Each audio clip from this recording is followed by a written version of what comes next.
Once I brought my piece to this point, then it's ready to hollow. I would not worry about any of the details of the features, getting the surface texture, or anything until after I had already hollowed, because when you hollow, you cut your piece apart and it does mess up part of the surface. So we're going to do that now. We're going to hollow the inside of this head in preparation of the finished piece. Hollowing is done so that the clay would be a uniform thickness and about 3/4 of an inch thick on a piece this size, so that it will fire without exploding in your kiln. So let's take a piece of wire that we cut the clay with, and turning the head away from us, we cut just past the hairline down into the piece and just cut down the back of the skull and then pull out, leaving a shelf there, and then we can just lift that right off. So now we have removed enough to where we can get inside the piece for our hollowing. We always hollow this the outer piece first, and I take my tool and I mark a place that shows me where to end.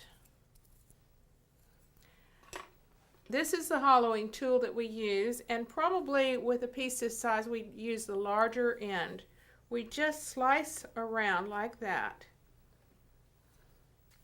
and we begin to hollow this piece very uniformly.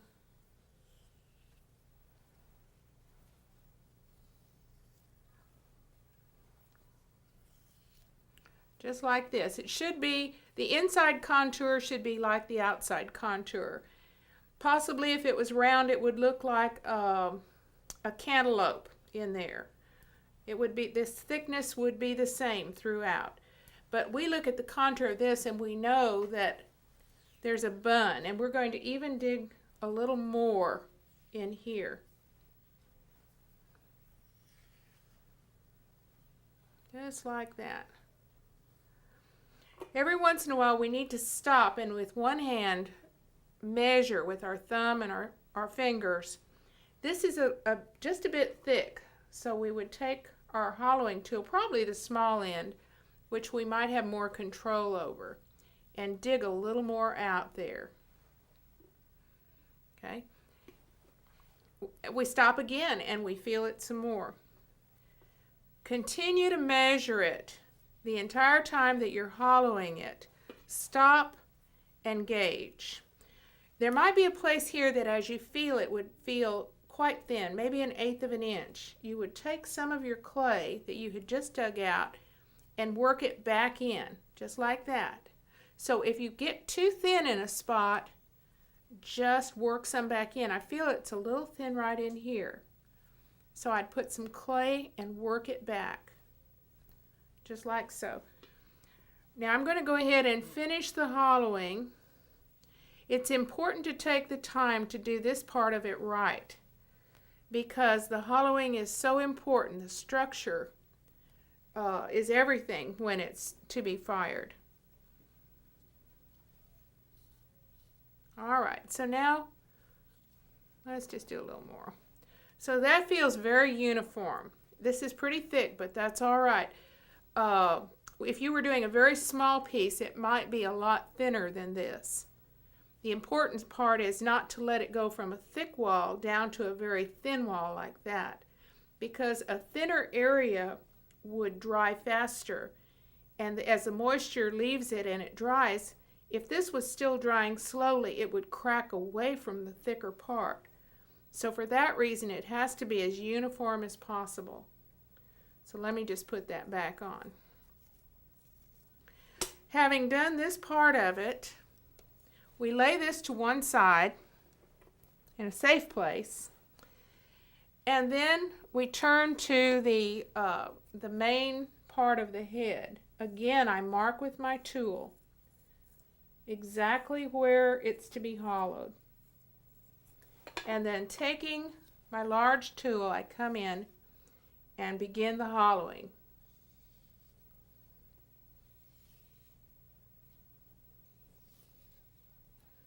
being aware of the outside contour, I wouldn't dig as deeply here because you see that this comes back in at this angle. So then I continue going down into the shape of the inside of the face, behind the forehead, behind the eyes. I'm a little more careful.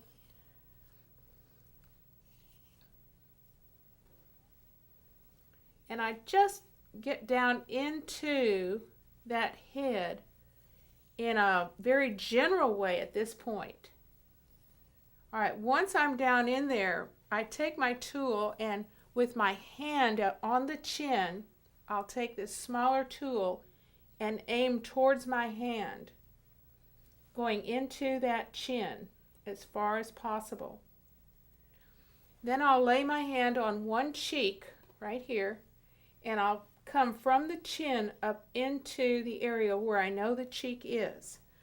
I'm not able to get that far with one hand to feel the thickness, but I can look with my eye and see that contour and feel as it comes up to where my hand is. Then I'll lay my hand on this cheek and I come from the chin up into that area. I'm making the inside contours the same as the outside. Then I'll put my hand right where the mouth barrel is, and using my tool, I'll come into the mouth barrel, just like that. Being more careful now as I get up where I know the nose and the eyes are. Just bringing it up very shallowly. At this point, I can feel with that one hand. I never gauge with two hands because you can't tell about the thickness. But with one hand, with your thumb and this finger, you're able to judge thickness. So then I'll come in behind that brow bone, just like that. And coming from my cheek up the side of the head. In this way, I'm getting the entire inside of this head to correspond with the outer shape. Now I've gotten it a little too thin on this side, so I'm going to add just a bit of clay back. Once this is all uniform, then I'll take my tool and looking where the neck column starts, I'll begin to dig down. Probably using the small end of the tool. And just go down as deeply as you can so that the air will come through a tunnel that will go through the neck and down into the shoulders. All right, so now we have this pretty uniform in here. I don't feel any thin areas. I feel a little bit of thickness there, so let me dig a little bit from the back of the skull.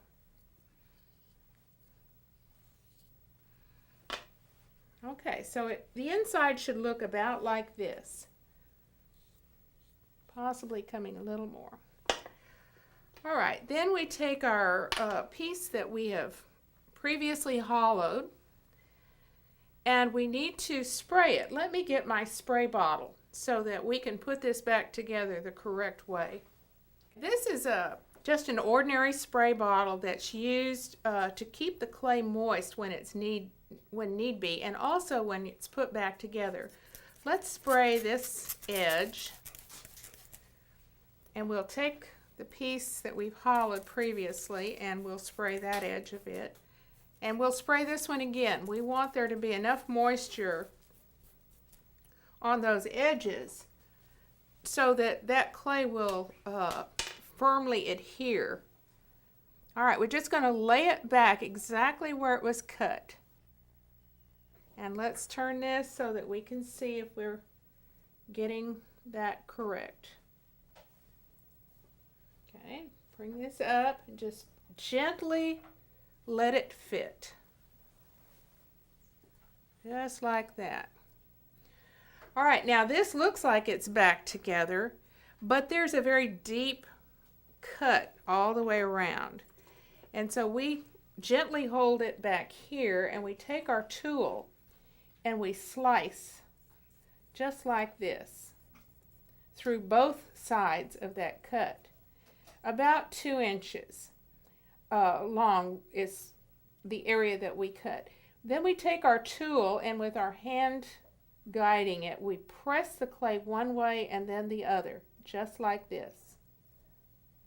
And that sort of mushes the clay together and closes it like a zipper. It's good to open this up at this point a little bit and take some of our soft clay and just work it in to fill up that gap. We want this to be a very strong bond between the two sides. So we'll do this all the way around. Wherever it's been cut, we'll just slice through, mush it together, make a nice little furrow there, and put some clay in it. And in this way, we don't lose any of our contour that our hair had at all. One of the things I would like to emphasize in doing this is, first of all, let me just fill this in. All right, one of the things I'd like to emphasize that we don't press like this and then smooth, because that is not bonded. You actually have to slice through deeply like this, mush the clay together, just like a zipper closes. Really mess up that surface and work some clay into it. In this way, this piece will be much more solid when it's fired. It won't have that break. I've seen pieces that when they were fired, there was a break all the way around where someone had hollowed. So we have to do that. So let me go ahead then and finish all the way around, and then we're going to talk about surface detail.